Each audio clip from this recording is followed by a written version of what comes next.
Live from our 7 Tasmania studios, your nightly news with Kim Miller begins now. Good evening. A former Greyhound trainer who pleaded guilty to doping-related offences in 2020 is back in the position of power with Tas Racing. The appointment of Susan Gittis as interim manager of the Greyhound adoption program comes as that program faces renewed pressure over claims of unnecessary euthanasia. Loved and nurtured now, these gentle giants are some of the lucky ones. The experience of dogs in the racing industry is that they're often in cages for 23 hours a day, small concrete cages, often with no blankets, no space to move around. Politicians expressing concern over the appointment of Susan Gittis as interim manager of the Greyhound adoption program.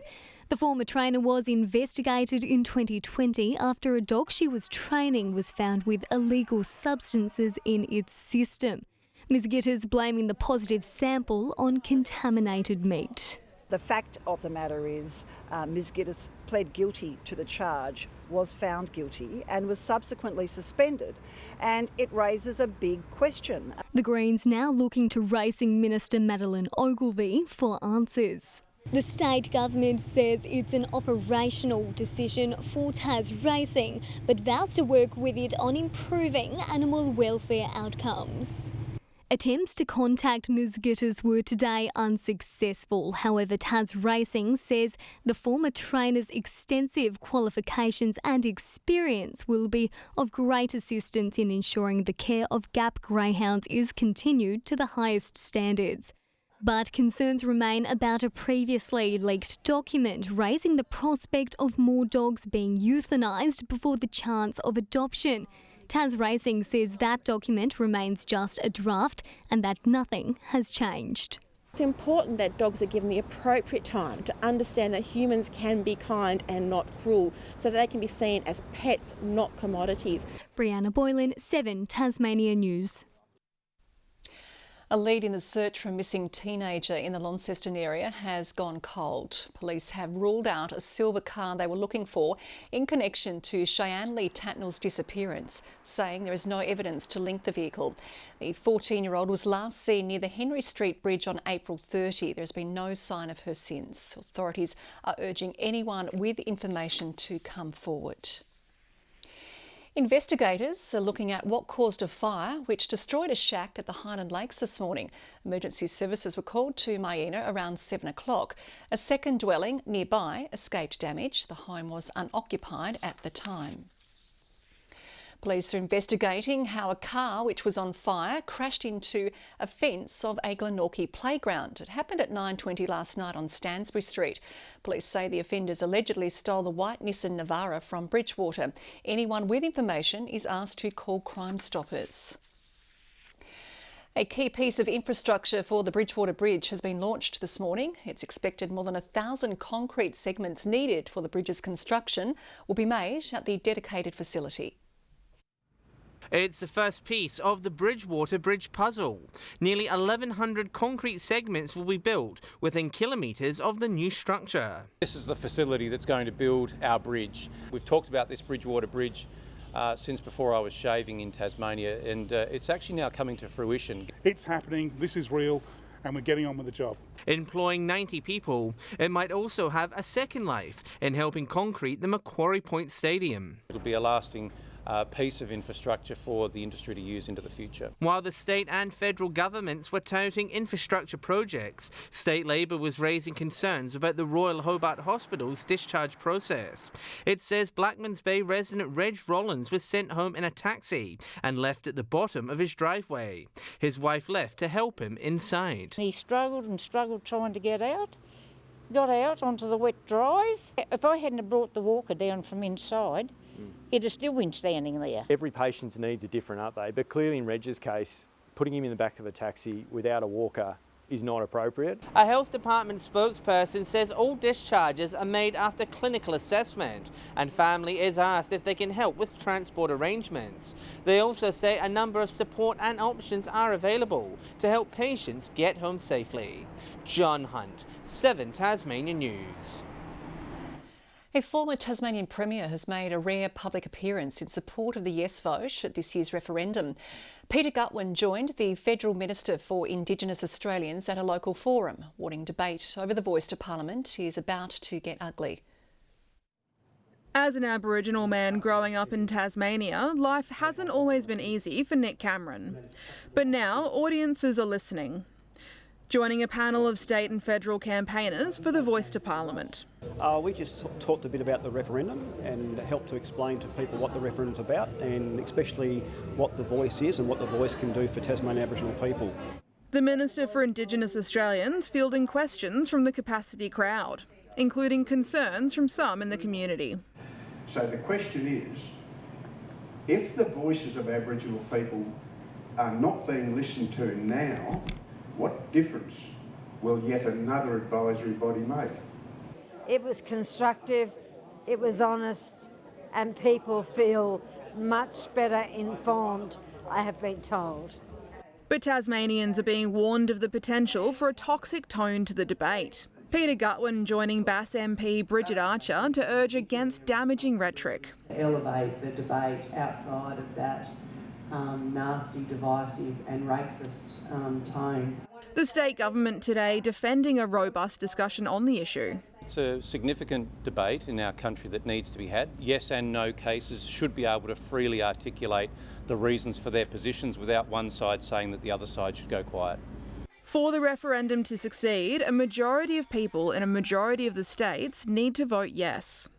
The former Premier sharing his concerns on what a no vote might mean for Tasmanians. The gains that have been made over decades, over the last 100 years, in terms of moving forward together as a community, I think those gains will be lost.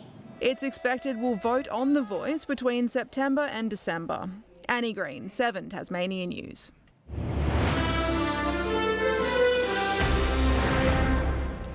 More than 2/3 of women working in the public sector have experienced unacceptable behaviour, according to the second Tasmanian Public Sector Women's Survey. Despite the high figure of bullying and harassment, almost 50% of victims kept quiet about their incidents. When a worker raises a complaint in a workplace, it can often take at a minimum a year, but many years. And what we also find is that process can be really damaging to that person. The union is now calling on the Rockcliffe government to commit to an urgent review of the state services complaint process. A Tasmanian hamlet has ended a mighty decade-long battle with reliable and treated drinking water finally flowing. Dogged and determined residents of Pioneer have been fighting decision makers, and today they celebrated with a glass of H2O. It has been years since Lynette Simpson could safely fill the kettle, but now she can sit back and enjoy a well-deserved cup of tea. Today for me means a new beginning, a new life. With no bottled water, I'm feeling pretty damn excited. In 2012, Pioneer's tap water was deemed unsafe to drink. Feed lead had contaminated supplies. What followed has been more than 10 years of frustration, a community left dry. Pretty annoying. At the time I had a skin condition and I had to leave town, and I left town probably 2 years, 3 years. A lot of anger, a lot of letter writing, a lot of being ignored. For these two local ladies weren't going to stay silent, instead championing a powerful push to turn the taps of safe drinking water back on. We wouldn't have had it any other way. You know, you just got to keep fighting, you got to keep going. They say it's all been worth it. TasWater completing a $5 million pipeline. It'll be tested just the same as the rest of the whole state, weekly for microbiological compliance. And we'll make sure that the township have that safe and reliable supply that we've promised them. The community charging their glasses. Finally, after a lot of hard work from a lot of people, including the townsfolk, we've ended up with reticulated water, as good as anyone else in Tasmania. While the celebrations are ringing through the town today, the focus now turns to the future and what this means for generations to come. My grandchildren are coming over at the end of this month. How excited do you think they're going to be that they allowed at Grammy's house now to turn taps on?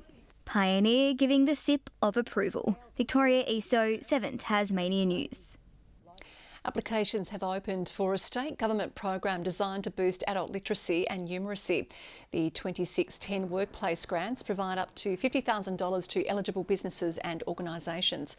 Funds could be used for 12-month projects designed to help grow workers' skill sets. Education Minister Roger Yench says the initiative will help boost training and development across the state. Applications close in February next year. Upgrades to the Royal Flying Doctor Service at Launceston Airport are around a year away as planning for a $15 million upgrade continues. The Federal Infrastructure Minister toured the facility, with the organisation planning to bring its northern Tasmanian services under one roof for the first time. When we had a look at this project in particular, it was really about, there's quite a lot of different sites in which the Royal Flying Doctor Service is operating out of at the moment, and clearly they need to be able to bring that together. The building will commence mid next year with the completion of the build by the end of 2026. Around 1,500 flights take off from the facility each year. A new exhibition at Launceston's Queen Victoria Museum and Art Gallery is celebrating the precious adornments of some of Tasmania's best living jewellery designers. It's the first time in more than 20 years contemporary artists have been featured, with work from 16 jewellers on display in Launceston. We're probably just the tip of the iceberg. Tasmania is a really creative state, particularly in this area, so no small feat just to whittle it down to 16. It's a great privilege to be alongside so many other talented makers and designers. Yeah, it's really wonderful. Exhibition runs until October 1. While many of us enjoy a short walk for our favourite coffee, some beer-loving baristas are making their own special stroll each day. They're walking around the corner to a Launceston brewery in a new collaboration set to test local taste buds. Coffee. How do you make one of life's great vices even better? Mix it with another. Beer. Coffee and beer is just a great combination. In the pursuit of gastronomical black gold, the team at Tatler Lane is hot-footing its cold press brew to where a more potent brew is made only a block away. I have never been involved in putting my coffee into a beer. It's been something I've wanted to do for a long time. The collaboration between Tatler Lane and Gutwin Brewery was inspired by Launceston being tagged a UNESCO City of Gastronomy, something it shares with only 50 other cities worldwide. The friendly neighbours have naturally enjoyed perfecting the concoction, which contains just over a tenth of coffee. We just roasted this a little bit darker so that when I cold brewed the concentrate, it'd be a little bit stronger, a bit more of a punch, so that it'll cut through the beer a bit better. The best smelling beer in the business will produce around 1,000 litres in its first run, roughly 20 kegs. A lot of the time you get stuck brewing the same beers. It really kind of tests our imagination and our creative side. And reducing food miles to a stroll just long enough to work up a thirst. Tom Johnson, 7 Tasmanian News. Melbourne's Pantry Prison, built in 1851, is now a luxury urban retreat where thieves and murderers used to sleep. Now anyone can pay for the privilege. The first to stay was an old guard. Oh, it's like paradise. The prison housed some of Australia's most infamous felons, including legendary bushranger Ned Kelly.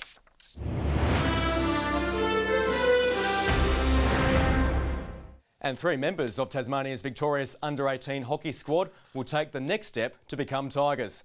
Max Johnston, Oliver Stebbings and Oscar Sproul have been selected for the Hockey One Sides training program.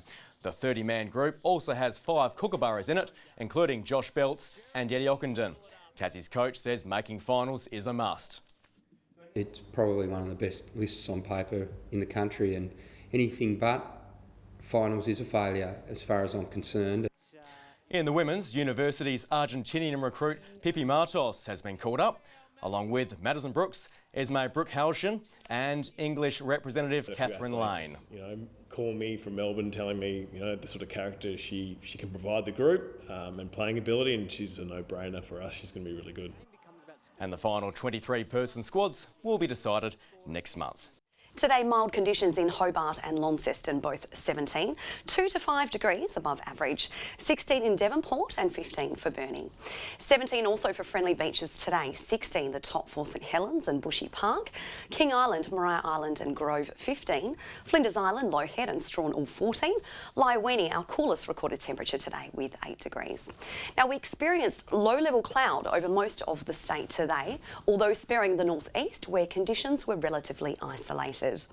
Partial low-level cloud is seen over Tasmania, Victoria and southwestern WA with mostly clear conditions elsewhere.